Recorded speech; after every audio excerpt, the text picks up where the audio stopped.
నల్గొండ జిల్లాలో BC SC ST JAC ఆవిర్భావ సదస్సు.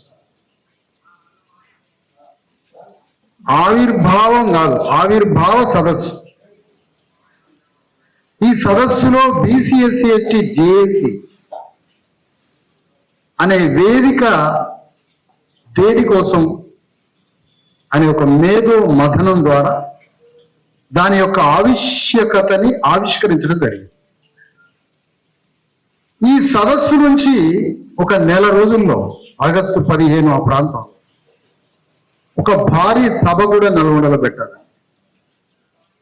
ఆ నల్గొండలో పెట్టబోయే భారీ సభకి ఒక ప్రాతిపదికగా ఈరోజు జేఏసీ ఆవిర్భావ సదస్సు. ఈ బీసీ ఎస్సీ ఎస్టీ జేఏసీ రాష్ట్రంలో, తెలంగాణ రాష్ట్రంలో మార్చి 31వ తారీఖున సుందరయ్య విజ్ఞాన కేంద్రంలో జన్మించడం జరిగింది.